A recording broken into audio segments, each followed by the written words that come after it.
नमस्कार math learning YouTube चैनेले सबाइके स्वागत जानाई। आज के आमरा अष्टम श्रेणीर कोषे देखी 1.1 अंकगुलो निये आलोचना करब। Page number 5।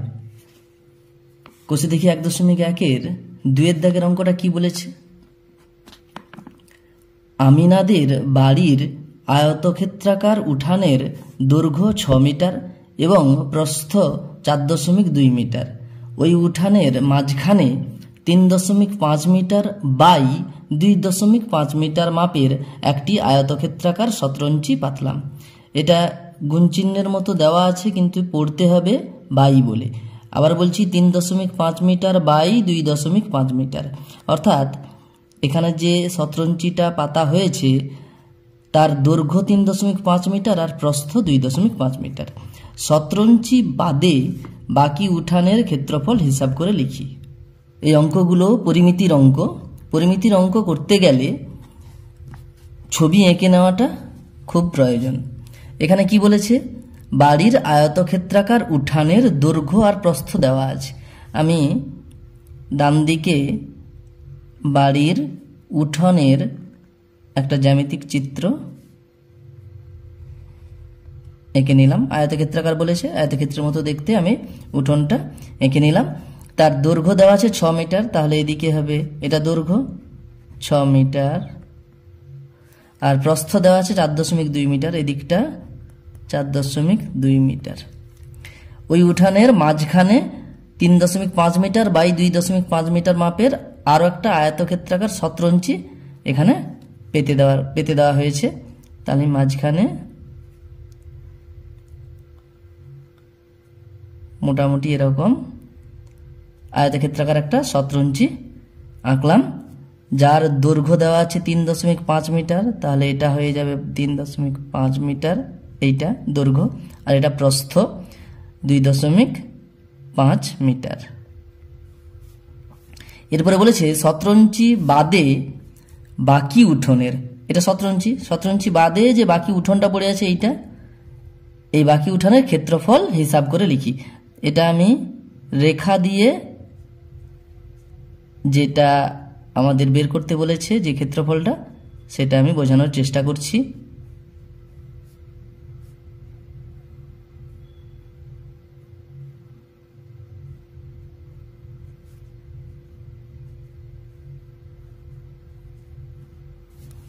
তাহলে এই রেখাঙ্কিত অঞ্চলটার ক্ষেত্রফল আমাদের বের করতে বলা হয়েছে। তো মনে রাখবে, এই রকম যখন কোনো জ্যামিতিক চিত্র আমরা পেয়ে যাব, তার যখন এইরকম রেখাঙ্কিত অঞ্চলের ক্ষেত্রফল আমরা বের করব, সেগুলো অনেক রকমভাবেই আমরা বের করতে পারি। আমি একটা পদ্ধতি দেখিয়ে দিচ্ছি এখানে, সেটা সবচেয়ে ভালো প্রসেস হবে। কীরকম দেখো, প্রথমে পুরোটার ক্ষেত্রফল আমি প্রথমে বের করব। তাহলে লিখব এখানে আয়তক্ষেত্রাকার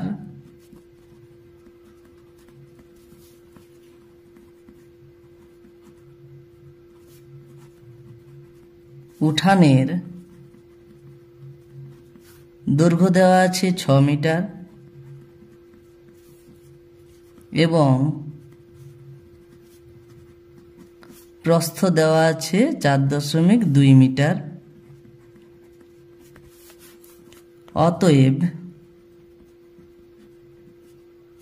উঠানটির ক্ষেত্রফল অর্থাৎ উঠানটির এরিয়া, পুরো এরিয়াটা আমি বের করছি এখানে। এটা দেখো আয়তক্ষেত্রের মতো দেখতে, সুতরাং আয়তক্ষেত্রের ক্ষেত্রফলের সূত্র আমরা এখানে প্রয়োগ করব, দৈর্ঘ্য গুণিতক প্রস্থ। তাহলে দৈর্ঘ্য কত? 6, প্রস্থ কত? 4.2, ক্ষেত্রফলের একক বর্গ মিটার। তাহলে আমরা পুরো এরিয়াটার আমরা ক্ষেত্রফল পেয়ে যাব। গুণ করলে তোমরা দেখবে 6 দুগুণে 12, 2 হাতের হলো 1, 6 4 24, 1 25। এবার একটার আগে দশমিক আছে, তাই একটার আগে আমরা দশমিক বসিয়ে নিলাম, একক লিখলাম বর্গমিটার। তাহলে 25.2 বর্গমিটার আমাদের ক্ষেত্রফলটা বেরোলো পুরোটা। এরপরে আমরা পুরোটা থেকেই ভেতরের যে ক্ষেত্রফলটা আছে এখানে রেখাঙ্কিত যেখানে নেই, অর্থাৎ শতরঞ্চির ক্ষেত্রফলটা যদি বের করে বাদ দিয়ে দিই, তাহলে দেখো এই রেখাঙ্কিত অঞ্চলের ক্ষেত্রফল আমরা পেয়ে যাব। লিখব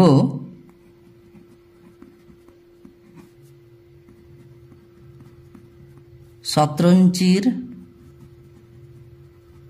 দৈর্ঘ্য কত দেওয়া আছে 3.5 মিটার। শতরঞ্চির দৈর্ঘ্য 3.5 মিটার, প্রস্থ 2.5 মিটার। এখানে লিখব আমরা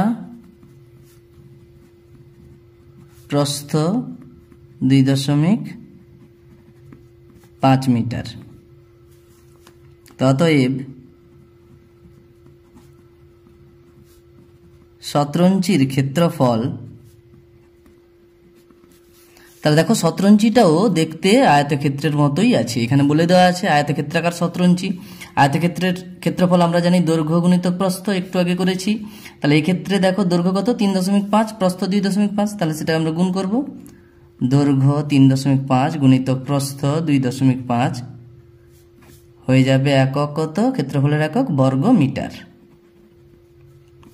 তাহলে শতরঞ্চির ক্ষেত্রফল পেয়ে যাব। আমরা দশমিক এখন বাদ রেখে গুণ করব। 25 5 125 5 হাতে রইল 12, 25 3 75 12 87। একটার আগে এখানে একটার আগে দুটোর আগে দশমিক, আমরা দুটোর আগে দশমিক বসিয়ে নিলাম। এই করে হয়ে গেল 8.75 বর্গ মিটার। তাহলে শতরঞ্চির ক্ষেত্রফল অর্থাৎ এই ভেতরের সাদা জায়গাটা পেয়ে গেলাম। একটু আগে আমরা দেখেছিলাম যে পুরোটা থেকে যদি ভেতরেরটা বাদ দিয়ে দিই তাহলে হয়ে যাবে এই রেখাঙ্কিত অঞ্চলের ক্ষেত্রফল, অর্থাৎ শতরঞ্চি বাদে বাকি উঠোনের ক্ষেত্রফল। তাহলে লিখব অতএব শতরঞ্চি বাদে বাকি উঠানের ক্ষেত্রফল সমান কি হবে, পুরোটা থেকে শতরঞ্চির ক্ষেত্রফলটা বাদ দেব। পুরোটা ছিল 25.2 বর্গমিটার, সেখান থেকে 8.75 বর্গমিটার আমরা বাদ দেব, সমান দশমিকের বিয়োগ কিভাবে করব, এখানে আমি রাব বলে লিখে বিয়োগ করছি। 25.2 এখান থেকে 8.75, দশমিকের নিচে দশমিক সোজাসুজি বসাতে হবে, আর তার আগে আছে 8.75। এখানে কিছু নেই মানে শূন্য আছে, বিয়োগ করব আমরা। শূন্য থেকে 5 বাদ যাবে না, এক ধার করতে হবে। 10 5 হলো, 10 থেকে 5 বাদ দিলে 5, এখানে 1 হয়ে গেছে, তাহলে আর ধার করতে হবে, 11 হয়ে যাবে। 7 4 11, দশমিকের সোজা দশমিক নিচে বসে গেল। এখানে 4 হয়ে গেছে, 4 থেকে 8 বাদ যাবে না, ধার করতে হবে। 14, 14 থেকে 8 বাদ দিলে 6, এখানে 1 করতে 1 হয়ে গেল, অর্থাৎ 16.45 16.45 বর্গমিটার। এটাই আমাদের উত্তর হয়ে যাবে। এরপরে পরের পৃষ্ঠাতে 3 দাগের অঙ্কটা কি বলেছে, অজন্তা হাউসিং কমপ্লেক্সের বর্গক্ষেত্রাকার পার্কের বাইরের চারদিকে 3 মিটার চওড়া একটি রাস্তা আছে। রাস্তা সমেত পার্কের পরিসীমা 484 মিটার হলে রাস্তাটির ক্ষেত্রফল হিসাব করি। দেখো এখানে আবার সেই বর্গক্ষেত্রাকার পার্কের কথা বলা আছে, আমরা ছবিটা এঁকে নেব।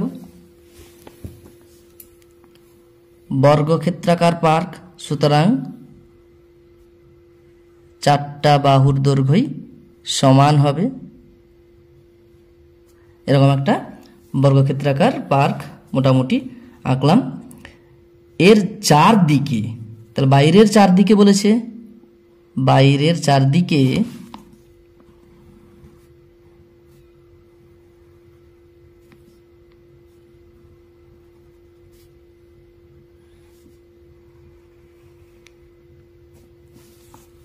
বাইরের চারদিকে 3 মিটার চওড়া একটি রাস্তা আছে। তাহলে এটা রাস্তা, এদিকটাও 3 মিটার চওড়া, এদিকটাও 3 মিটার চওড়া, এদিকটাও 3 মিটার, এদিকটাও 3 মিটার। এবার বলেছে কি রাস্তা সমেত পার্কের পরিসীমা। দেখো রাস্তা সহ যদি পার্কটা ধরি তাহলে পুরো বাইরের এই রেখার বরাবর হয়ে যাবে। তা সেই পার্কটাও কিন্তু রাস্তা সহ পার্কটা যদি ধরি সেটাও কিন্তু বর্গক্ষেত্রাকার হবে। তার কারণ এ পাশটা যতটা ছিল এই পাশটা যতটা ছিল, এ পাশে রাস্তাটা বেড়েছে, এ পাশেও একই বেড়েছে, এ পাশটাও একই বেড়েছে, একই রকমভাবে সেই বর্গক্ষেত্রাকারে দাঁড়াবে। তার পরিসীমা কি বলেছে? 484। তার মানে এইটা যুক্ত এটা যুক্ত এটা যুক্ত এটা কতটা? 484। বর্গক্ষেত্রাকার চিত্রের অর্থাৎ বর্গক্ষেত্রের পরিসীমা আমরা জানি 4 গুণিতক একটি বাহুর দৈর্ঘ্য। তা আমি অঙ্কটা করছি।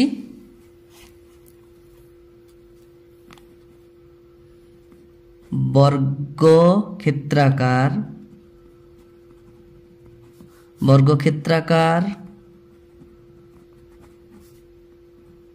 পার্কটির রাস্তা সমেত পরিসীমা বর্গক্ষেত্রাকার পার্কটির পরিসীমা কত বলেছে? 484 মিটার। অতএব রাস্তা সমেত পার্কটির প্রতিটি ধারের দৈর্ঘ্য অর্থাৎ প্রতিটি বাহুর দৈর্ঘ্য কত দাঁড়াবে? দেখো, বর্গক্ষেত্রাকার পার্কের 4টা বাহু, 4টা ধারের দৈর্ঘ্য কি সমান। সুতরাং 484কে যদি 4 দিয়ে ভাগ করে দিই আমরা, তাহলে প্রতিটা ধারের দৈর্ঘ্য কত সেটা আমরা পেয়ে যাব। কত করে হচ্ছে? 4 একে 4, 4 দুগুণে 8, 4 একে 4, অর্থাৎ 121 মিটার। সুতরাং এখান থেকে এখান পর্যন্ত এটা পুরোটা 121 মিটার, এটাও পুরোটা 121 মিটার, এই পাশটাও 121 মিটার, এই পাশটাও 121 মিটার। এবারে বলেছে রাস্তাটির ক্ষেত্রফল আমাদের বের করার কথা। রাস্তাটি কোনটা? এইটা। এখানেও দেখো আমি যদি রেখা দিয়ে আমাদের প্রয়োজনীয় উত্তরটা কোনটা হবে সেটা যদি জানতে চাই তাহলে এটা হবে। তো দেখো, আগের অঙ্কটার মতো একই রকম। তাহলে আমরা কি করব না, পুরোটার ক্ষেত্রফল থেকে ভেতরের ক্ষেত্রফলটা বাদ দিয়ে দিলে আমরা এই রেখাঙ্কিত অঞ্চলের ক্ষেত্রফলটা পেয়ে যাব। তা পুরোটার ক্ষেত্রফল এখানে বর্গক্ষেত্র, তাহলে বর্গক্ষেত্রের ক্ষেত্রফল কি হবে? বাহু গুণিতক বাহু বা বাহু স্কয়ার। তাহলে হয়ে যাবে রাস্তা সমেত পার্কটির ক্ষেত্রফল কত হবে? বাহু স্কয়ার, অর্থাৎ 121 গুণিতক 121 একক হয়ে যাবে বর্গমিটার, ক্ষেত্রফলের একক। তো 121 আর 121 গুণ করলে কত হচ্ছে? 121 একে 121, 12 থাকলো, 121 দুইয়ে হয়ে যাবে 242, 12 254, 4 25, 121 একে 121, 25-এ 146, 14,641 বর্গমিটার। তোমরা পাশে গুণ করে নেবে। তাহলে পুরোটা ক্ষেত্রফল পেয়ে গেলাম 14,641 বর্গমিটার। এখান থেকে ভেতরের ক্ষেত্রফলটা আমরা বাদ দিতে হবে। তা ভেতরের ক্ষেত্রফল কত হবে? রাস্তা বাদে পার্কটার ক্ষেত্রফল। রাস্তা বাদে পার্কটার ক্ষেত্রফল জানতে হলে কি করব আমরা? প্রত্যেকটা বাহুর দৈর্ঘ্য কত হবে সেটা আমরা বের করব। এবং রাস্তা বাদে পার্কটির প্রতিটি ধারের দৈর্ঘ্য কত হচ্ছে? দেখো, রাস্তা সহ যদি নিই তাহলে কত হচ্ছিল? 121। তা রাস্তা যদি বাদ দিয়ে দিই, এটা রাস্তা এটা যদি বাদ দিই তাহলে প্রতিটা ধারের দৈর্ঘ্য কত হবে? এইটুকুটা। এটা কি না, এই পাশে রাস্তা বাদ, এই পাশে রাস্তা বাদ, 3 মিটার 3 মিটার 6 মিটার বাদ হয়ে বাকিটা। তাহলে হয়ে যাবে 121 থেকে 3 গুণিতক 2 করতে পারো বা 3 যুক্ত 3 করতে পারো, যেটা খুশি। হয়ে যাবে 6 মিটার। আমি সরাসরি লিখে নিলাম, এটা হয়ে যাবে 115 মিটার। তা অতএব রাস্তা বাদে পার্কটির ক্ষেত্রফল, রাস্তা বাদে পার্কটাও সেটাও বর্গক্ষেত্রাকার অর্থাৎ বাহুর স্কয়ার হয়ে যাবে। সুতরাং 115 গুণিতক, তাহলে এটা কত হলো? 115। তো এটাও হয়ে যাবে 115 গুণিতক 115 একক লিখব বর্গ মিটার, সমান 115 গুণিত 115 কত হবে? তোমরা গুণ করে দেখবে। 115 গুণিত 115 হবে 13,225 হয়ে গেল বর্গ মিটার। এর পরের পৃষ্ঠাতে যাচ্ছি। তাহলে আমরা কি দেখলাম যে পুরোটা বেরোলো 14,641 বর্গমিটার, আর ভেতরের এই সাদা অংশটা অর্থাৎ রাস্তা বাদ দিয়ে যে পার্কটা আছে সেই পার্কের ক্ষেত্রফল 13,225 বর্গমিটার। এই দুটো বিয়োগ করে দিলে তাহলে হয়ে যাবে রাস্তার ক্ষেত্রফল 14,641 থেকে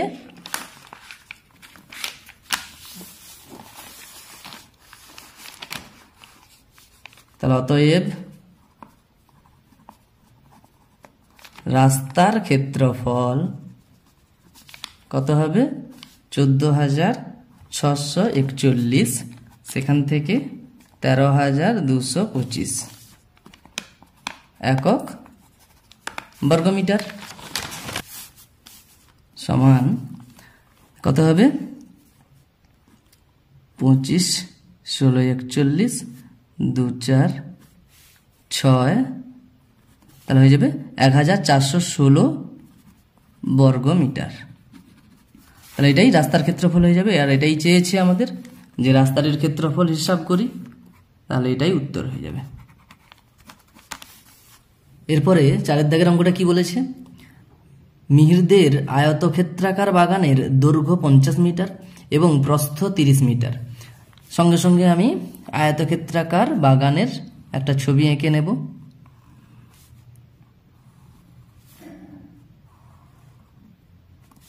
তাহলে দৈর্ঘ্য বলেছে 50 মিটার, তাহলে এটা দৈর্ঘ্য 50 মিটার, প্রস্থ 30 মিটার বলেছে। এরপরে কি বলেছে? ওই বাগানের মাঝ বরাবর দৈর্ঘ্যের সমান্তরাল 4 মিটার চওড়া একটা রাস্তা বাগানটিকে দুটি সমান ক্ষেত্রফল বিশিষ্ট আয়তক্ষেত্রাকার খণ্ডে ভাগ করেছে। মাঝ বরাবর দৈর্ঘ্যের সমান্তরাল, এটা দৈর্ঘ্য, দৈর্ঘ্যের সমান্তরালে একটা রাস্তা গেছে, তাই এরকম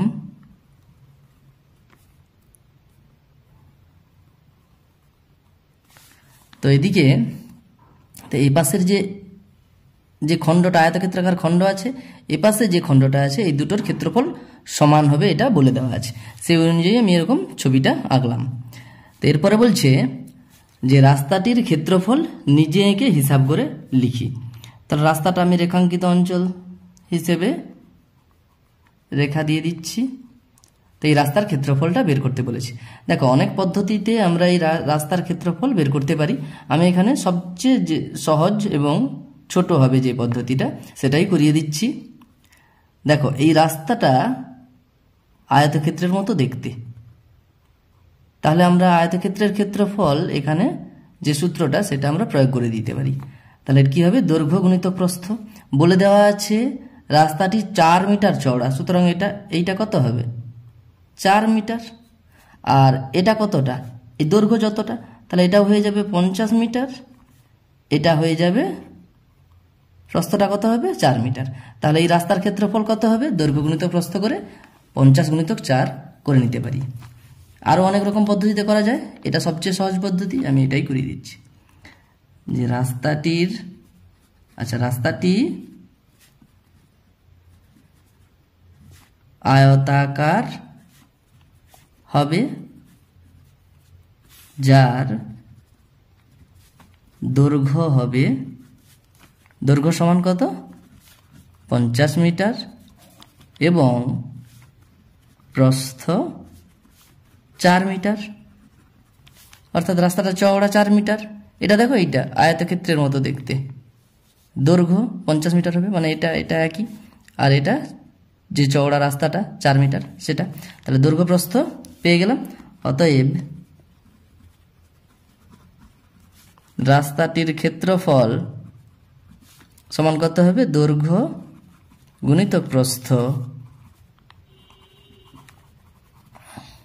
একক হবে বর্গমিটার।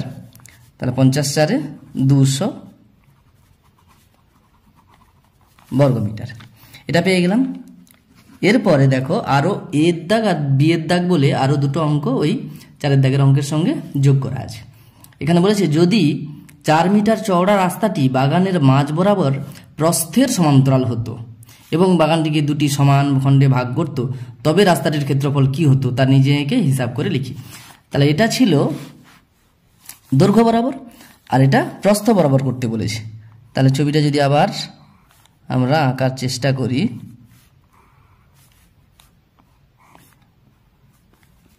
তাহলে এটা বাগান, এর মাঝ বরাবর সেই 4 মিটার বলেছে।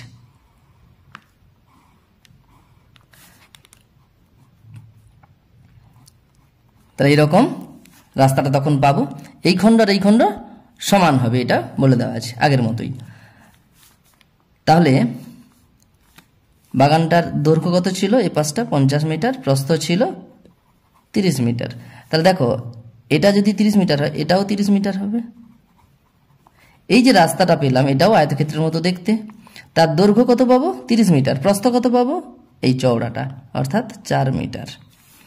তাহলে আমরা এখানে লিখতে পারি যে এক্ষেত্রে রাস্তাটি আয়তক্ষেত্রাকার হবে বা আয়তাকার হবে। আয়তাকার হবে, যার দৈর্ঘ্য কত হবে? 30 মিটার এবং প্রস্থ হবে 4 মিটার। অতএব রাস্তাটির ক্ষেত্রফল তখন কত দাঁড়াবে? দৈর্ঘ্য গুণিতক প্রস্থ, এটা আয়তক্ষেত্র হবে, তার মানে ক্ষেত্রফল কত হবে? দৈর্ঘ্য গুণিতক প্রস্থ। দৈর্ঘ্য গুণিতক প্রস্থ একক হয়ে যাবে বর্গমিটার। 30 চারে 120 বর্গমিটার। তো এটাই উত্তর হয়ে যাবে। এটা একটা উত্তর হলো, আর এর দাগের 120 বর্গমিটার উত্তরটা বেরিয়ে গেল। এরপরে বিয়ের দাগে কি বলেছে?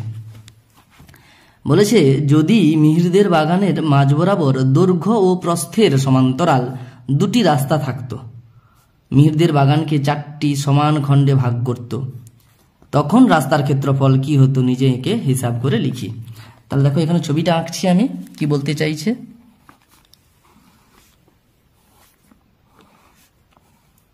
এরকম বাগানটা, তার এদিক বরাবর রাস্তা আছে, এদিক বরাবর রাস্তা আছে। তো এই দাগটা থাকবে না আর। তখন দেখো, একটা খণ্ড, দুটো খণ্ড, তিনটা খণ্ড, 4টা খণ্ড, এই 4টা সমান খণ্ড হয়ে যেত বাগানটার। তখন বলছে রাস্তার ক্ষেত্রফল, মানে এই যে রাস্তার ক্ষেত্রফল।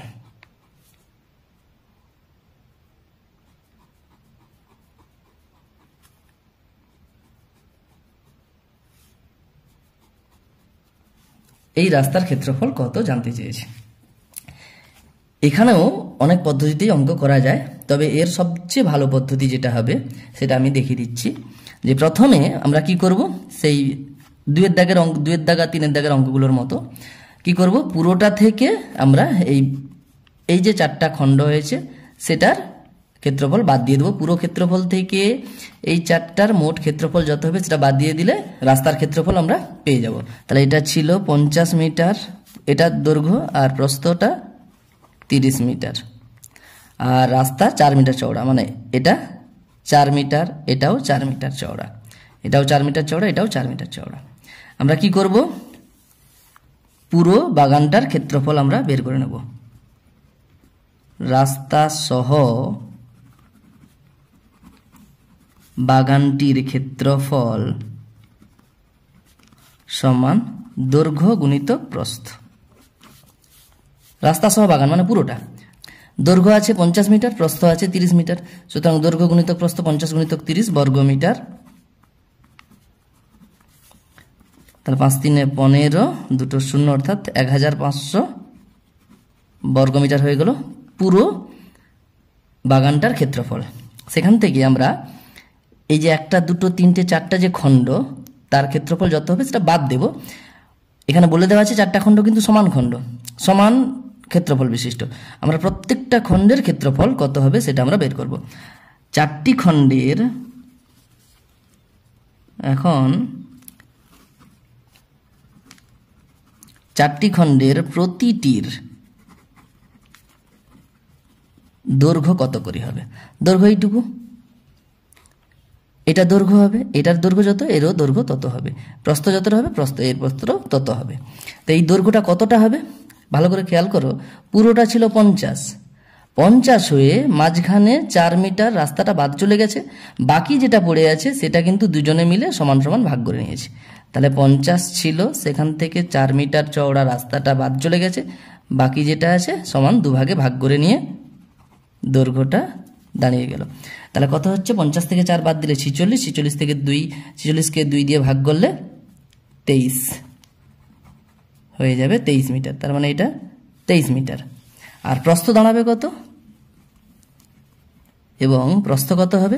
একই রকমভাবে পুরোটা ছিল 30, এই পুরোটা ছিল 30-এর মাঝখানে 4 মিটার চওড়া রাস্তা আছে, সেটা বাদ গিয়ে বাকিটা দুজনে মিলে সমান সমান ভাগ করে নিয়েছে। সমান হবে 30 থেকে 4 বাদ দিলে 26, 26কে 2 দিয়ে ভাগ করলে 13 মিটার। তার মানে এটা কত হলো? 13 মিটার। তাহলে এটার প্রত্যেকটা দেখো, এটাও 23, 13 হয়েছে, যখন এরকম এটারও কি হবে? 23 মিটার এটা হবে, আর এটা 13 মিটার হবে। তাহলে ক্ষেত্রফল কত হবে? দৈর্ঘ্য গুণিতক প্রস্থ 23 গুণিতক 13 পেয়ে যাবো আমরা। অতএব প্রতিটি খণ্ডের ক্ষেত্রফল কত হবে? দৈর্ঘ্য গুণিতক প্রস্থ, অর্থাৎ 23 গুণিতক 13 বর্গমিটার।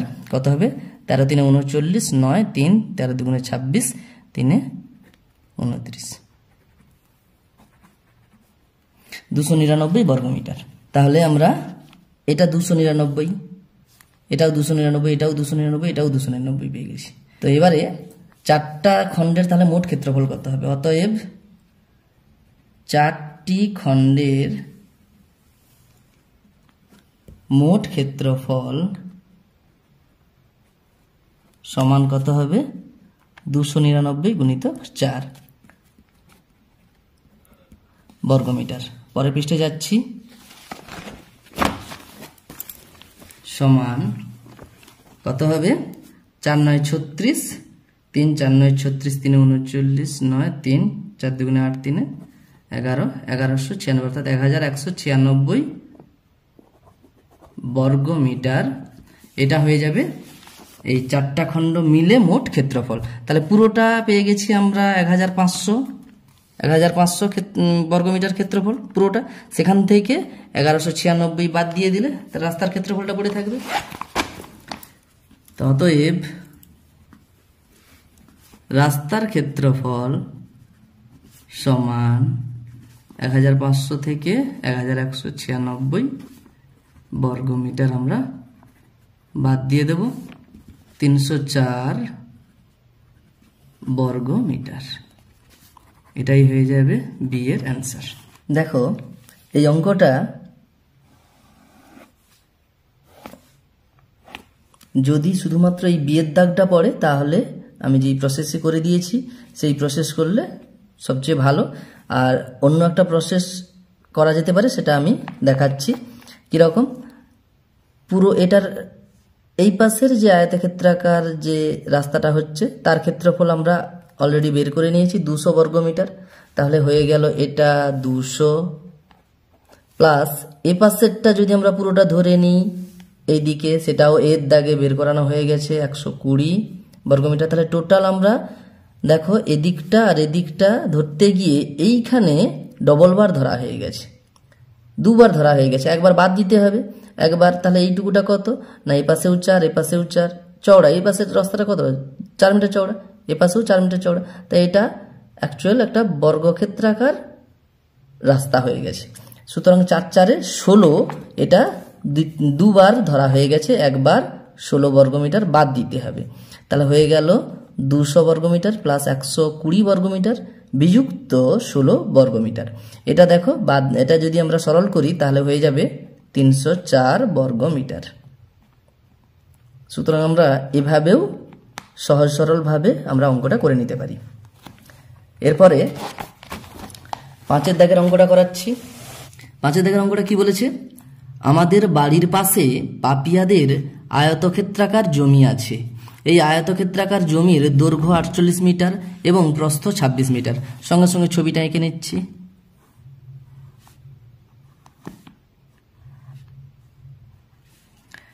আয়তক্ষেত্রাকার জমি যার দৈর্ঘ্য 48 মিটার, প্রস্থ বলে দেওয়া আছে 26 মিটার। এরপরে কি বলেছে, পাপিয়ারা তাদের জমির চারদিকে 4 মিটার ছেড়ে বাড়ি তৈরি করবে। তা এই জমিটা আছে, বাড়ি তৈরি করবে জমির ভেতরেই, জমির বাইরে নয়। সুতরাং এটা কি বলেছে, জমির চারদিকে 4 মিটার ছেড়ে দিয়ে বাড়ি তৈরি করবে। তাহলে এদিকে 4 মিটার ছাড়া হয়ে গেল, এদিকে 4 মিটার, এদিকে 4 মিটার, এদিকে 4 মিটার, এই করে চারদিকেই 4 মিটার ছেড়ে দিয়ে বাড়ি তৈরি করা হয়ে গেল। হিসাব করে দেখি পাপিয়ারা কত বর্গমিটারে তাদের বাড়ি তৈরি করবে। সুতরাং এটার ক্ষেত্রফল বের করতে বলেছে। তাহলে আমরা সহজেই এটা পেয়ে যাব কিভাবে না, এটা দেখো আয়তক্ষেত্রের মতো দেখতে। সুতরাং দৈর্ঘ্য গুণিত প্রস্থ করলেই আমরা বাড়ির কত বর্গমিটারে বাড়ি তৈরি করবে সেটা আমরা পেয়ে যাব। দেখো এই পাশটা কতটা ছিল, 48 মিটার। তো এই পাশে 4 মিটার ছেড়েছে, এই পাশে 4 মিটার ছেড়েছে, এই করে 4 4 8 মিটার বাদ চলে গিয়ে এই পাশে হয়ে যাবে 40। এটা কত হবে, এইটুকুটা 40। আর এদিকে ছিল 26, এদিকে 4 মিটার, এদিকে 4 মিটার, 8 মিটার ছেড়ে দিয়ে বাড়ি তৈরি করবে এই পাশটা, এইটুকুটা কত হবে 18। 26 থেকে 4 4 8 বাদ দিলে কত হবে, 18 হবে। 40 গুণিত 18 করলেই আমরা 720 বর্গমিটার ক্ষেত্রফলটা আমরা উত্তরটা পেয়ে যাব। আমি এটাই করছি এখানে, যে আয়ত ক্ষেত্রাকার জমির দৈর্ঘ্য দেওয়া আছে 48 মিটার এবং প্রস্থ দেওয়া আছে 26 মিটার। জমির চারদিকে 4 মিটার ছেড়ে বাড়ি তৈরি করা হয়েছে। অতএব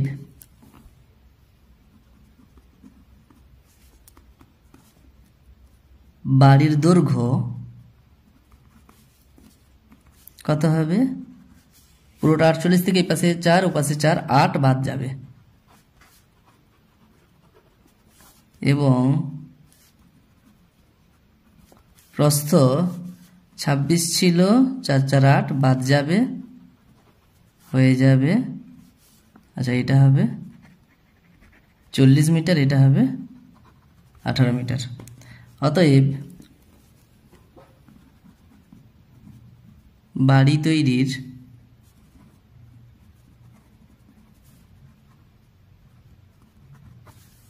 জায়গার ক্ষেত্রফল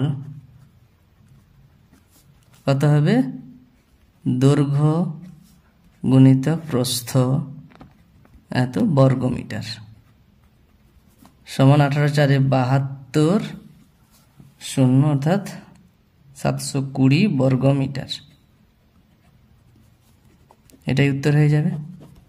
আজকে আপাতত এইটুকুই, পরের ভিডিওতে পরের অঙ্কগুলো নিয়ে আলোচনা করব। ধন্যবাদ।